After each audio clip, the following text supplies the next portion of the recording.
জয় নিতাই গৌর হরি বল।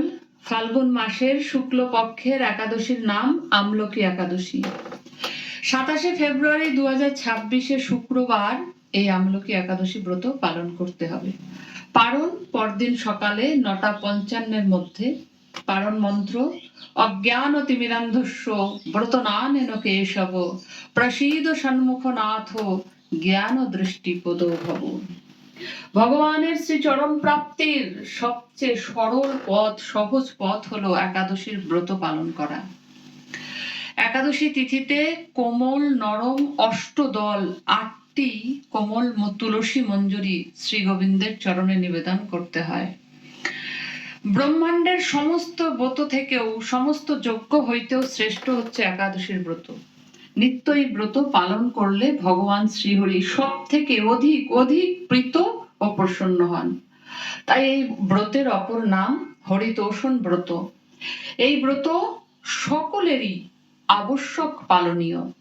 একাদশীতে অন্নভোজীর পাপ নিবারণের কোনো প্রকার প্রায়শ্চিত্তের ব্যবস্থা শাস্ত্রে নাই। প্রতি শুক্ল ও কৃষ্ণপক্ষীয় একাদশী ব্রত পালন করলে 5000 বৎসর তপস্যা করলে যে ফল লাভ হয়, এই একাদশীর ব্রতে সেই ফল লাভ হয়। সারা বিশ্বে একই দিনে আমলকি একাদশী পালিত হবে।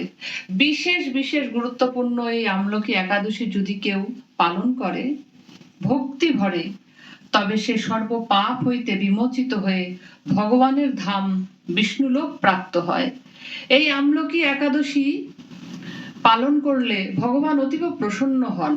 আমলকি বৃক্ষ এতই মহিমান্বিত যে সমস্ত পাতায় পাতায়, শাখায় প্রশাখায়, ফুলে ফলে সমস্ত ঋষীন্দ্র, জ্ঞানেন্দ্র, মুনীন্দ্র, যোগীন্দ্র, সমস্ত দেবতারা, প্রজাপতিগণ সকলেই বাস করে। এই আমলকি একাদশীর শুভ তিথিতে আমলকি ফল ভগবানকে নিবেদন করে প্রসাদ রূপে পাবার বিশেষ মাহাত্ম্য রয়েছে। ভগবানের মুখারবৃন্দ হতে এক বিন্দু জল নিঃসৃত হয়ে আমলকি বৃক্ষের সৃষ্টি হয়। ধরিত্রীর প্রথম বৃক্ষ, প্রথম ফল হলো আমলকি ফল। এই আমলকি বৃক্ষে সর্বদা ব্রহ্মা বিষ্ণু শিব বিরাজমান থাকে। এই অতি পবিত্র তিথিতে যদি কেউ আমলকি বৃক্ষকে চিন্তন করে, স্মরণ করে, তাহলেও সে গাভীদানের ফল প্রাপ্ত হয়। যদি কেউ আমলকি বৃক্ষ দর্শন করে তাহলে তার 2টি গাভীদানের ফল লাভ হয়। ভগবানকে নিবেদনের পর সেই প্রসাদী আমলকি গ্রহণ করলে 3 গুণ বেশি ফল লাভ হয়। তাই এই অতি মহিমান্বিত একাদশী ব্রত সকলেরই আবশ্যক পালনীয়। একাদশীর আগের দিন শুদ্ধ আহার করে, রাতে ব্রাশ করে, পরদিন ভোরবেলা স্নান করে, শুদ্ধ বস্ত্র পরিধান করে, মঙ্গল আরতি থেকে হরিভজন পূর্বক এই দিনটি অতিবাহিত করতে হবে। মহাপ্রভুর নির্দেশ, আন কথা না কহিবে, আন কথা না শুনিবে। অন্যকে কষ্টও দেবে না, তাহলে বহু গুণ বেশি হয়ে সে কষ্ট ফেরত আসবে। বৃন্দা দেবীকে জলদান করবেন, পূজা করবেন, বৃন্দা দেবীকে পরিক্রমা করবেন, অধিক অধিক হরিনাম এই দিন জপ করতে হবে। সাধুমুখে হরিকথা, হরিনাম, হরি গুণকীর্তন শ্রবণ করতে হয়। চৈতন্য চরিতামৃত, ভাগবত আদি শাস্ত্র অধ্যয়ন করতে হয়। এই তিথিতে হরিভজনের মাধ্যমে রাত্রি জাগরণ অবশ্যই করা কর্তব্য। কোনরূপ রক্তক্ষরণ যেন না হয়। এই দিনে পঞ্চশস্য সম্পূর্ণ নিষেধ। এই দিনে পঞ্চশস্য সম্পূর্ণ নিষেধ। যারা সামর্থ্যবান তারা নির্জলা উপবাস পালন করবেন। যারা অসমর্থ তারা একাদশীর অনুকল্প প্রসাদ গ্রহণ করতে পারেন। শাস্ত্রে বর্ণিত আছে, জল, ফল, মূল, দুগ্ধ, ঘৃত, ঔষধ ও শ্রীগুরুর আদেশ কোন রকমই ব্রতনাশক নহে। এছাড়াও কাঁচা কলা, পেঁপে, মিষ্টি আলু, গোল আলু, কাজু বাদাম, বাদাম সেদ্ধ, সাবুদানার পায়েস অনুকল্প প্রসাদ পাওয়া যায়। সবজি বানিয়ে পাওয়ার সময় সূর্যমুখী বা বাদাম তেল ব্যবহার করতে হবে। সবজি বানানোর সময় সূর্যমুখী বা বাদাম তেল ব্যবহার করতে হবে।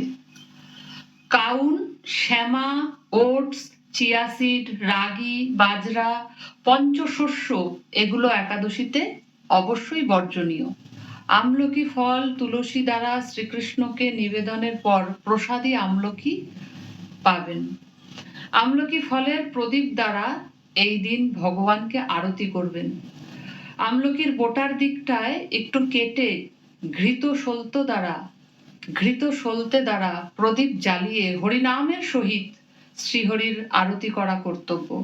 পরের দিন ভগবানকে ভোগ লাগিয়ে বা পুরীর মহাপ্রসাদ দ্বারা বা পঞ্চশস্য গ্রহণ করে ৯:৫৫ মধ্যে পালন করতে হবে। এবার আমরা আমলকি একাদশীর মাহাত্ম্য বর্ণনা করব। মানধাতার প্রশ্নে বশিষ্ঠ মুনি এই ফাল্গুনী শুক্লপক্ষের আমলকি একাদশীর মাহাত্ম্য বর্ণনা করেছিলেন। যুধিষ্ঠির মহারাজ বললেন, মহা ফলদাতা এই আমলকি একাদশীর মাহাত্ম্য দয়া করে শ্রবণ করান প্রভু। ভগবান শ্রীকৃষ্ণ বললেন, বশিষ্ঠ মুনির কথিত সেই মাহাত্ম্যই হে যুধিষ্ঠির মহারাজ আপনার কাছে বর্ণনা করছি। ভগবান শ্রীকৃষ্ণ বললেন, ফাল্গুন মাসের শুক্লপক্ষের একাদশীর নাম আমলকি একাদশী। ভক্তির সঙ্গে শ্রদ্ধার সঙ্গে যদি কেউ এই একাদশী তিথি পালন করে তবে সে বিষ্ণু লোক প্রাপ্ত হয়। এই আমলকি একাদশী তিথিতে আমলকি বৃক্ষতলে হরি ভজনের মাধ্যমে রাত্রি জাগরণী এই তিথি পালনের মূল চাবিকাঠি। এই ব্রত করলে সর্ব পাপ হইতে মুক্ত হয়, সহস্র গাভীদানের ফল লাভ হয়। সর্বোপরি সঠিকভাবে ব্রত পালনের ফলে সেই ভক্ত বিষ্ণুলোক প্রাপ্ত হয়। হে পাণ্ডুনন্দন, পূর্বের ব্রহ্মার রাত্রিতে যোজন দিন বলয় উপস্থিত হলে স্থাবর জঙ্গম দেবতা অসুর রাক্ষস সকলেরই সৃষ্টি হয়। তখন ভগবান কারণ সমুদ্রে অবস্থানরত ছিলেন। তখন তার মুখপাদ্ম থেকে এক বিন্দু জল ভূমিতে পড়ে সেই জলবিন্দু থেকে বিশাল আমলকি বৃক্ষের সৃষ্টি হয়। এই মহিমান্বিত আমলকি বৃক্ষের স্মরণ মাত্রই, চিন্তন মাত্রই গাভীদানের ফল পাওয়া যায়। এই বৃক্ষ এতই মহিমান্বিত, এতই পবিত্র যে ভগবান ব্রহ্মা বিষ্ণু শিব এই বৃক্ষে সতত অবস্থান করে। এই বৃক্ষের পাতায় পাতায় ফলে ফুলে শাখা প্রশাখায় ঋষি মুনি যোগী জ্ঞানী সকল দেবতারা সকল প্রজাপতিরা বাস করেন। এই আমলকি বৃক্ষ সমস্ত বৃক্ষের আদি স্বরূপ। এই বৃক্ষ পরম বৈষ্ণব, তাই এই আমলকি ব্রত সকলের পালন করা আবশ্যক কর্তব্য। এই ব্রতের আরো একটি ঐতিহাসিক দিকও রয়েছে। বহু প্রাচীনকালে বৈদিশ নামে এক প্রসিদ্ধ নগর ছিল। এই নগরের রাজা ছিলেন রাজা চিত্ররথ চন্দ্র। চন্দ্রবংশীয় এই রাজা ছিল অত্যন্ত বলশালী, ঐশ্বর্যপূর্ণ। সর্বশাস্ত্রে তিনি ছিলেন সমান পারদর্শী। তার শাসনকালে প্রজারা ছিলেন অত্যন্ত আনন্দপূর্ণ, সমৃদ্ধশালী, প্রসন্ন। রাজা চিত্ররথ যেমন ভগবানের ভক্ত ছিল, প্রজারাও অত্যন্ত বিষ্ণু ভক্তি পরায়ণ ছিলেন। রাজ্যে সকলেই ভক্তির সহিত একাদশী ব্রত পালন করতেন। রাজা চিত্ররথের রাজত্বে কোনরূপ অমঙ্গল বলে কিছুই ছিল না। প্রসন্ন প্রজাদের নিয়ে রাজা চিত্ররথ অত্যন্ত সুখে দিন যাপন করছিল। এক সময় শুক্লপক্ষের দ্বাদশী তিথিযুক্ত আমলকি একাদশী ব্রতের আগমনে এই ব্রত ভক্তির সহিত পালন করবে বলে সংকল্প করলেন। এই আমলকি তিথির দিন প্রাতঃ স্নান সেরে রাজা চিত্ররথ সবাইকে নিয়ে ভগবান বিষ্ণুর মন্দিরে যান। সেখানে মহা আড়ম্বরে সর্বপ্রকার দ্রব্য দ্বারা ভগবান বিষ্ণুর অর্চনা করেন। ভগবান বিষ্ণুর স্তব স্তুতি যথাবিধি পূজা অর্চন করেন।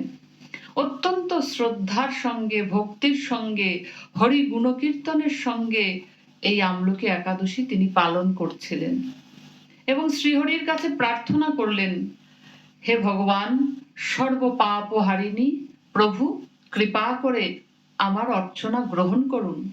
যখন মন্দিরে সাড়ম্বরে একাদশী তিথি পালিত হচ্ছিল তখন দৈবক্রমে সারাদিন উপবাসী এক ব্যাধ এসে উপস্থিত হলো। রাজা হরি মন্দিরে হরি গুণকীর্তনের মাধ্যমে রাত্রি জাগরণ করছিল, সেই ব্যাধ দর্শন করলো। ব্যাধ কলসের উপরে স্থাপিত ভগবান বিষ্ণুর মন্দিরে ভগবান বিষ্ণুর বিগ্রহ দর্শন করলো এবং ভগবান বিষ্ণুর গুণকীর্তন ভক্ত মুখে অন্য ভক্তদের ন্যায় শ্রবণ করেন। ব্রত মাহাত্ম্য শ্রবণ করলো। পরদিন পালনের পর রাজা নগরে প্রজাদের নিয়ে গমন করলো। ব্যাধও চলে যায়। একসময় সেই ব্যাধ দেহত্যাগ করলো। এই আমলকি একাদশীর ব্রত পালন, বিষ্ণু ভগবানের দর্শন, বিষ্ণু ভগবানের গুণকীর্তনের মাধ্যমে রাত্রি জাগরণের ফলে সে পরের জন্মে সর্ব পাপ হতে মুক্ত হয়ে এক রাজ্যের অধীশ্বর রূপে জন্মগ্রহণ করলো এই আমলকি একাদশী পালনের ফলে। জয়ন্তী নামে এক নগরী ছিল, সেখানে সেই ব্যাধ মহাবলী রাজার পুত্র রূপে জন্মগ্রহণ করলো এই আমলকি একাদশী পালনের ফলে। তার নাম হয় বসুরথ। তিনি সূর্যের ন্যায় তেজস্বী, চন্দ্রের ন্যায় দেহকান্তি, ঋষির মতন সহনশীল ও ক্ষমাশীল ছিলেন। তাই যারা ভক্তি ভরে শ্রদ্ধার সঙ্গে এই অতি মহিমান্বিত, অতি পবিত্র এই আমলকি একাদশী ব্রত পালন করবেন, হরি গুণকীর্তনের মাধ্যমে, সাধুমুখে হরিকথা শ্রবণের মাধ্যমে তারা অবশ্যই ভগবানের ধাম বিষ্ণুলোক প্রাপ্ত হবে। জয় নিতাই গৌর হরি বল।